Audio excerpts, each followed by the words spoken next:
Friends, roadies, countrymen, and all listeners around the globe. This is John Edmund again, podcasting from the Limpopo province of South Africa. This month I've been talking about persecuted and endangered animals.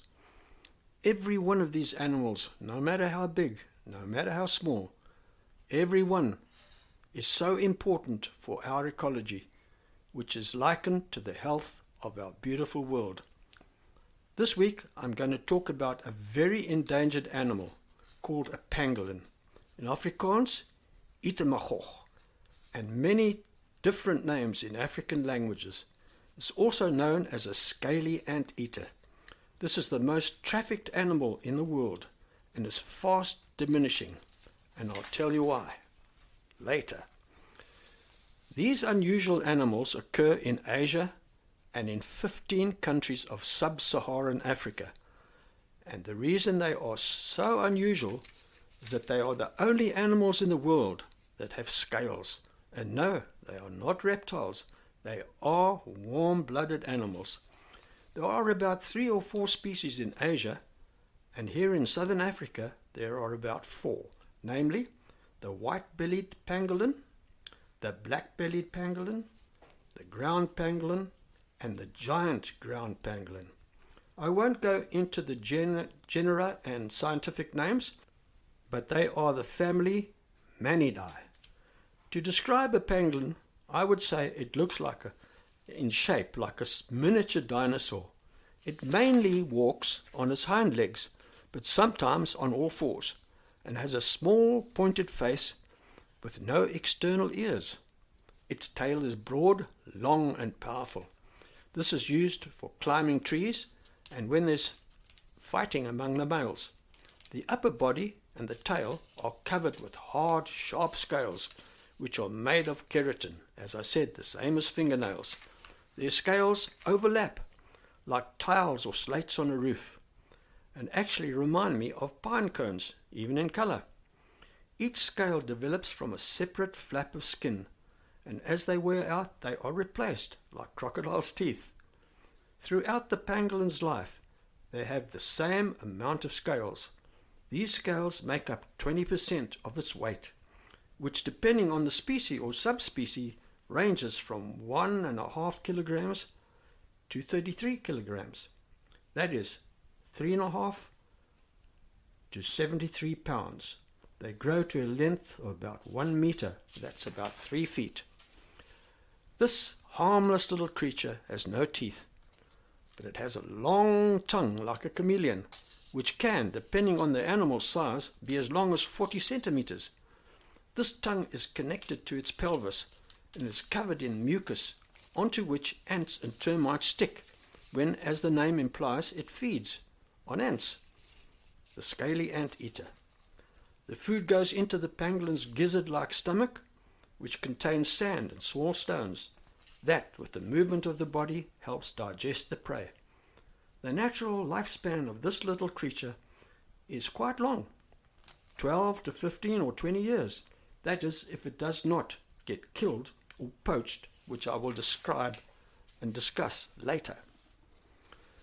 They are very quiet little animals and make a soft snorting noise. The males sometimes make a sort of a toot-toot. The gestation period is about 3 to 5 months, and usually only a single baby is born, but sometimes 2 or 3. Babies are called pango pups and are born in burrows or old ant bear holes. The Asian species prefers hollow trees. After about 3 weeks, they emerge and ride on the mother's tail. They stay with the mother for about 6 months. These little things are nocturnal and solitary. Personally, I've only seen 2 in my life. Their eyesight is poor, but hearing good, and the sense of smell is sharp.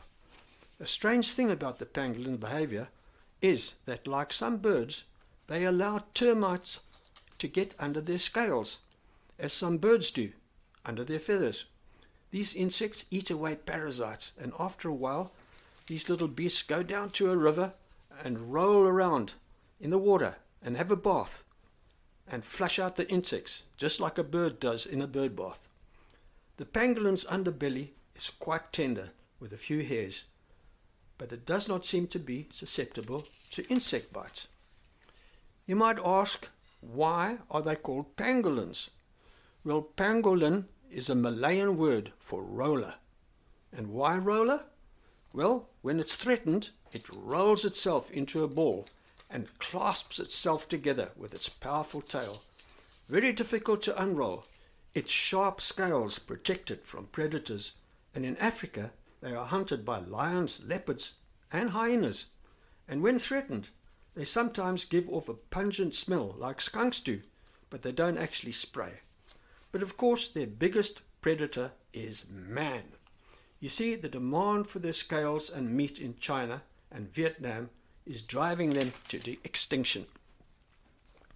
In the East, there is no ban on the use of pangolins, and in Chinese traditional medicine, their scales are said to be a cure for anything from cancer to asthma.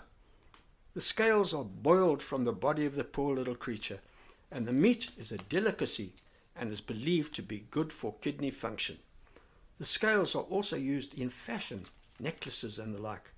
You won't believe it, but a couple of million pangolins are poached every few years from Africa. That's scary. And you may ask, why can't they be kept in captivity, in protected areas, or kept as pets? Well, although they are affectionate little creatures, and when they relax they can be handled, they are very particular what termites and ants and larvae that they eat, so they can't really be kept in captivity successfully. The prey has to be alive. As I said, in the East, the power and belief in traditional medicine is unstoppable. And what about here on their home soil in Africa? Their body parts can be found in muti or medicine shops. Traditional beliefs vary from tribe to tribe and are inconsistent. Some tribes say they keep lions and witchcraft away, and some tribal women believe that if they kill a pangolin and bury it near the home of the man they desire, it will give her power to attract the man and give her power over him. Other tribes believe they are a bad omen, will bring drought and bad times, and kill them on sight. In Zimbabwe, some tribes believe that where pangolins hunt and eat ants, gold can be found. Whatever, folks, Chinese or Eastern beliefs, positive and negative, African beliefs, the demise of the pangolin is yet another crime of mankind against the ecology and security of the health of our planet.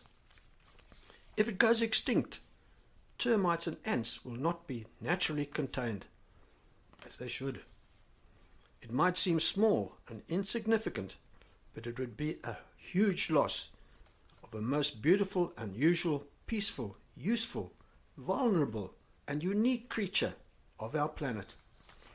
I say bravo for all the ones who care, and there are many Chinese folk and some high-profile people who actually do care, like Jackie Chan.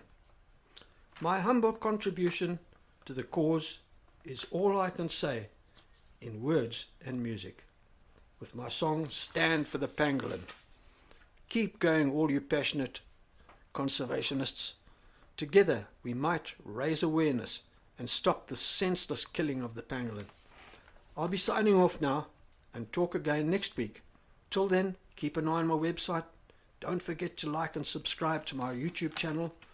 If you want to hear or download the song Stand for the Pangolin, it's on most popular music platforms.